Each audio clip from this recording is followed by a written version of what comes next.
আর আপনি নিজেকে এত ছোট কেন মনে করছেন? আপনিও আল্লাহর সেই বান্দা, যে বান্দা আমি, যে বান্দা আর 10 জন মানুষ। আল্লাহ পাক আপনাকেও ভালোবাসেন, আল্লাহ পাক অবশ্যই আপনাকে ভালোবাসেন। জীবনের দীর্ঘ সময় পর্যন্ত আপনি আল্লাহকে ডাকেন নাই, আল্লাহ আপনাকে ফেলে দেয় নাই। আল্লাহ আপনাকে খাওয়ান, এখনো পড়ান, বাঁচিয়ে রেখেছেন, আল্লাহ নিয়ামত দিয়েছেন। আল্লাহ আপনাকে ভালো না বাসলে এমনি করেন?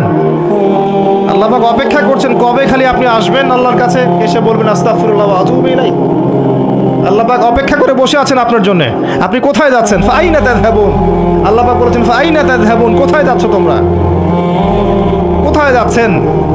টাকার পিছনে, বাড়ি গাড়ি, স্ট্যাটাস, স্ত্রী সন্তান, ভোগবিলাসের পিছনে? আল্লাহ অপেক্ষা করছেন আপনার জন্য। আসেন, সেজদা করেন, ওয়াসজুদ ওয়াকতারিব, সেজদা করেন, নিকটবর্তী হন। আল্লাহ আপনার জন্য অপেক্ষা করছেন। যাবেন না আল্লাহর কাছে? আল্লাহ পাক সবাইকে আল্লাহর কাছে ফিরে আসার তৌফিক দেন। এটাই হোক আমাদের কাছে আসার গল্প, এটাই হোক আমাদের কিসের গল্প?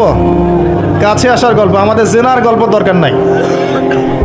ওদের কাছে জেনা হচ্ছে কাছে আসার গল্প, যার ব্যাপারে আল্লাহ বলেছেন লা তাকরাবু জিনা, ওর ধারের কাছেও যেও না, আর তারা ওইটাকে বলবে কাছে আসার গল্প। ইন্না লিল্লাহি ওয়া ইন্না ইলাইহি রাজিউন। আল্লাহ পাক আমাদের যুবক যুবতীদেরকে হেদায়েত দান করুন, পিতা মাতাদেরকে পরিবারে অনুশাসন বজায় রাখার তৌফিক দান করুন। আমাদের এই কাজগুলোর প্রতিফল কিন্তু আমাদেরকে ভোগ করতে হবে। আমাদের মেয়েদের, আমাদের ছেলেদের, তাদেরকে আমরা কিভাবে বড় করছি এটার হিসেব কিন্তু আমাদেরকে চুকিয়ে দিতেই হবে। পিতামাতাদেরকে বলবো সচেতন হয়ে যান। আল্লাহ পাক তৌফিক এনায়েত করুন, আমিন। আর যারা ওই পথে চলে গেছেন তাদের উদ্দেশ্যে একটা কথা বলবো, সেটা হচ্ছে যে এটা একটা মোহ, একটা ভ্রম। বাস্তবতা হচ্ছে যে আপনাকে প্রতিশ্রুতি দিচ্ছে সে আপনাকে অনেক ভালোবাসে, আদতে সে আপনাকে ভালোবাসে না। আদতে সে আপনার অবস্থানকে ভালোবাসে। আপনি আজ হোক আর কাল হোক এটা বুঝতে পারবেন যে সে আপনাকে ভালোবাসে না, আপনার অবস্থানকে ভালোবাসে। আপনার অবস্থান যদি ভালো থাকে সে আপনাকে ভালোবাসবে, অবস্থান ভালো না থাকলে ভালোবাসবে না। একইভাবে আপনি একটা মেয়ের কাছে যে ভোগবিলাস চাচ্ছেন, একটা ছেলে একটা গায়রে মারা মেয়ের সাথে ফ্রি মিক্সিং করলে তার একটাই উদ্দেশ্য থাকে, সেই মেয়েটাকে ভোগ করা। সুযোগ পেলেই সে মেয়েটাকে ভোগ করে ফেলবে। একইভাবে এই মেয়েও দেখবেন আপনার যতটুকু সামর্থ্য আছে, অর্থবিত্ত যা যা আছে, এটাকে সে ইউজ করার চেষ্টা করছে তার স্বার্থে। বাস্তবিক অর্থে দুজন দুজনকে ভালোবাসে না মোটেই, দুজন দুজনের স্বার্থকে ভালোবাসে। ভালোবাসা আল্লাহর পক্ষ থেকে আসে। কখন আসবে? যখন আপনি হালালের উপর থাকবেন, যখন আপনি বিয়ে করবেন হালালভাবে। অচেনা একটা মেয়ের প্রতি দেখবেন আল্লাহ পাক এমন ডিভাইন একটা লাভ দিয়ে দিবেন, ওয়াজআলা বাইনাকুম মাওয়াজ্জাতা ওয়া রাহমা। আল্লাহ পাক তার পক্ষ থেকে উভয়ের মাঝখানে হৃদ্যতা, ভালোবাসা, মহব্বত দান করবেন। সুবহানাল্লাহ।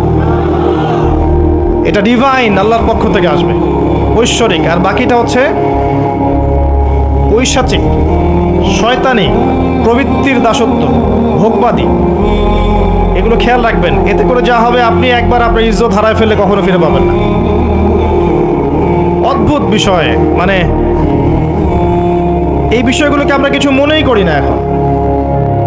আমরা কিন্তু কিছু মনেই করি না, মনে করি এটা একটা মানে সোশ্যাল কালচার। গার্লফ্রেন্ড বয়ফ্রেন্ড থাকবে, একটা সোশ্যাল কালচার। এভাবে যে কত ছেলে কত মেয়ে, লক্ষ লক্ষ কোটি কোটি নিত্যদিন জেনা করছে, আল্লাহ ভালো জানে। আল্লাহ পাক আমাদের যুব সমাজকে হেদায়েত করুন, আমিন। আর যে প্রশান্তির জন্য আপনি তার কাছে যাচ্ছেন সেটা তার কাছে নাই। প্রশান্তি আছে কোরআনের কাছে, প্রশান্তি আছে নবীর সুন্নায়, প্রশান্তি আছে আল্লাহর জন্য সেজদায়। তার আল্লাহর জন্য আল্লাহকে স্মরণ করে আপনি কাঁদবেন, প্রশান্তি পাবেন। আল্লাহর জন্য কিছু কাজ করবেন, তার দিনের কোনো খেদমত করবেন, প্রশান্তি পাবেন। আল্লাহর কোরআনের 10টা আয়াত মুখস্থ করেন, মনে এমন শান্তি আসবে যেটা আপনি কোথাও পাবেন না। আমি চ্যালেঞ্জ করে বলছি আপনাকে, আপনি আল্লাহর কিতাবের আজকে গিয়ে 5টা আয়াত মুখস্থ করেন, অর্থটা পড়বেন, কয়েকবার চর্চা করেন, মানুষকে শোনান, আপনি মনে এমন একটা প্রশান্তি পাবেন যেটা পৃথিবীর কোনো জায়গায় পাবেন না।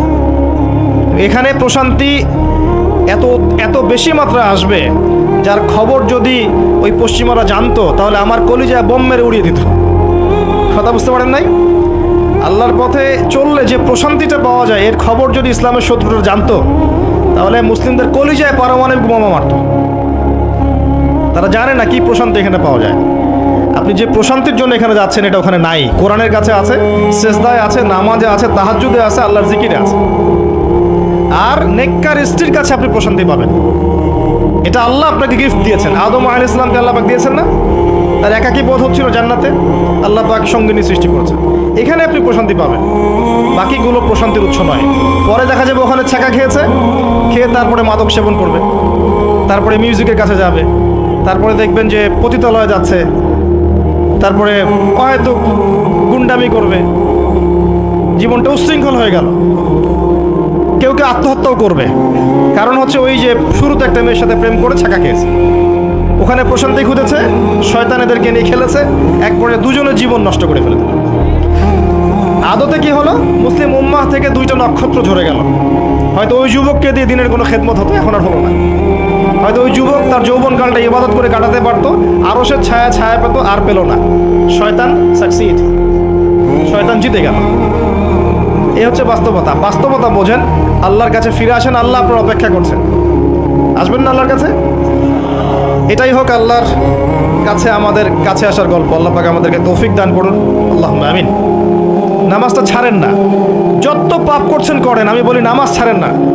ইনশাল্লাহ একদিন নামাজই আপনাকে পাপ থেকে বের করে আনবে ইনশাআল্লাহ। শয়তান আপনাকে হতাশ করতে চাইবে, শয়তান আপনাকে হতাশ করতে চাইবে যে তুই তো গার্লফ্রেন্ডের সাথে কথা বললি, রাতের বেলা পর্ন দেখলি, তুই তো ফ্রি মিক্সিংয়ে আছিস, তুই মাদক দ্রব্য খাচ্ছিস, তুই কাজে ফাঁকি মারিস, তুই ট্যাক্স আদায় করিস নাই, দুর্নীতি করছিস, তুই আবার নামাজ পড়বি কেন? শয়তান আপনাকে এগুলো বোঝাবে, কিন্তু যে নামাজ তো আমার শোভা পায় না, আমি তো অনেক পাপী মানুষ, এই ধোকায় পা দিবেন না। আপনি নামাজ কন্টিনিউ করতে থাকেন, ইনশাল্লাহ আল্লাহ পাক আপনাকে পাপ থেকে বের করে আনবেন। ওই নামাজটা যদি ছেড়ে দেন তাহলে আর কোনো হাতিয়ার বাকি থাকবে না। আর আপনি যত পাপ করেন না কেন, মায়ুস হবেন না, মন ছোট করবেন না। আপনার একটা সেজদা, যে সেজদা আপনি চোখের পানি ঢেলে দিয়েছেন আল্লাহর কাছে, যে আল্লাহ আমার ভুলগুলো তুমি মাফ করে দাও, আমার তওবা তুমি কবুল করো, ইনশাল্লাহ দেখবেন ওই একটা সেজদা যদি কবুল হয়ে যায়, আল্লাহ পাক আপনার সব গুনাহ মাফ করে দিবেন ইনশাল্লাহ। হতাশ হবেন না। শয়তান হতাশ করতে চাইবে মানুষকে, শয়তান মানুষকে হতাশ করতে চাইবে। এমনকি আপনার যদি পাহাড়ের পরিমাণ ঋণ থাকে, ওই ঋণ শোধ করার ব্যবস্থা আল্লাহ পাক করে দিবেন ইনশাআল্লাহ। হতাশ হবেন না, নামাজ ছাড়েন না। আর আমি একটা কথা বারবার বলেছি, আবারও বলছি যে চলমান যে 3G 4G নামাজগুলো চলছে, এগুলো থেকে নিজেকে দূরে রাখ। সব এখন ডিজিটাল, নামাজও ডিজিটাল। দেখা যায় যে 5 মিনিটের মধ্যে 4 রাকাত নামাজ শেষ। মাশাআল্লাহ, ইমাম সাহেব যদি 10 মিনিট পড়ায় দেয় তাহলে তো তার চাকরি নট।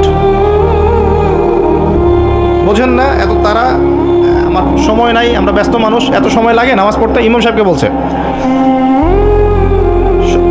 কমিটি ইমাম সাহেবকে চার্জ করছে, অথচ ইমামের উচিত তাদেরকে চার্জ করা। উল্টে গেছে এখন আর কি। ওইদিকে আসবো আমি। দাসী তার মনিবকে জন্ম দিবে, মানে সমাজের ন্যায় অন্যায়, ভালো মন্দ, হক বাতিলের মানদণ্ড উল্টে যাবে। দাসী কখনো মনিবকে জন্ম দেয়? মানদণ্ড উল্টে যাবে। আসেন, রিল্যাক্সে নামাজ পড়বেন ইনশাআল্লাহ। আল্লাহ পাক তৌফিক দান করুন। নামাজের মধ্যে যা পড়ছেন এটাকে বোঝার চেষ্টা করতে হবে অর্থটা, তখন দেখবেন নামাজে মনোযোগ বাড়বে ইনশাআল্লাহ। তার আগে অজুটাকে ভালো করে করবেন, তাড়াহুড়া করে অজু করবেন, রিল্যাক্সে অজু করেন, অজুর অঙ্গগুলোকে সুন্দর করে ধন। অজু পরিষ্কার হয় না, এই জন্য নামাজে মনোযোগ থাকে না। আর একটা বদ অভ্যাস আমারও আছে, আপনাদের সবারও আছে আমি জানি। অজুতে আমরা যে পরিমাণ পানি খরচ করি, এই পরিমাণ পানি দিয়ে নবী সাল্লাল্লাহু আলাইহি ওয়াসাল্লাম গোসল করতেন। হ্যাঁ, আর আপনার মাথায় যত চুল আছে তার চেয়ে বেশি চুল ছিল নবী সাল্লাল্লাহু আলাইহি ওয়াসাল্লামের মাথায়। আপনার 2-3 মাথায় যত চুল আছে তার চেয়ে বেশি চুল ছিল নবী সাল্লাল্লাহু আলাইহি ওয়াসাল্লামের মাথায়। তারপরেও তিনি অল্প পানি দিয়ে গোসল করে ফেলতেন।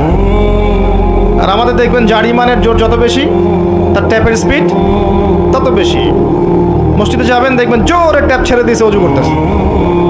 একজন মানুষের গোসলের পানি দিয়ে একাই অজু করে। পানির লেয়ার দিন দিন নেমে যাবে আমাদের এই পাপের কারণে। কুল আরাআইতুম ইন আসবাহা মাউকুম গাওরা, সূরা মুলকের শেষ আয়াত পড়ে দেখেন। বলুন হে নবী, তোমরা যদি কখনো সকালে উঠে দেখো যে পানির স্তর সব নিচে নেমে গেছে, পানি নাই, মা ইয়াতিকুম বিমাইন মাইন, কোন সেই সত্তা আছে তোমাদেরকে পানি এনে দিবে, প্রবাহমান পানি। দিন দিন ঢাকা শহর সহ বড় বড় যে সিটিগুলো আছে এগুলোর পানির লেয়ার নিচে নেমে যাচ্ছে। আমাদের অপচয়ের কারণে এমন হচ্ছে। প্রচুর পানি আমরা অযুতে অপচয় করি। গোসল দেখবেন শাওয়ার নিচ্ছে, ওই যে আমাদের ডিজিটাল ইয়াজুজ আর মাজুজের বাথরুম যেগুলো আছে, পানি চোষা বাথরুম, মানে 10-20 বালতি পানি দিয়ে শাওয়ার নিয়ে নিই। হ্যাঁ, আর মহিলা হলে তো কথাই নাই, আরও 10 বালতি এক্সট্রা লাগায়। তো সমস্যা, ওযু ঠিক করতে হবে, তারপরে সলাতে মনোযোগ বসবে ইনশাআল্লাহ। আল্লাহ পাক আমাদেরকে সলাত বুঝে আদায় করার তৌফিক দান করুন। মনোযোগ চলে যাবে, যাওয়া আসা করবে, মনোযোগ যাওয়া আসা করবেই, কিন্তু মনোযোগ ধরে রাখার চেষ্টা করতে হবে ইনশাআল্লাহ তাআলা। আল্লাহ পাক যদি ইহসান দান করেন মনোযোগ বাড়বে ইনশাআল্লাহ আযজা ওয়া জাল। আরেকটা টিপস বলবো, সেটা হলো নামাজে সূরাগুলোর মধ্যে ভেরিয়েশন রাখতে হয়।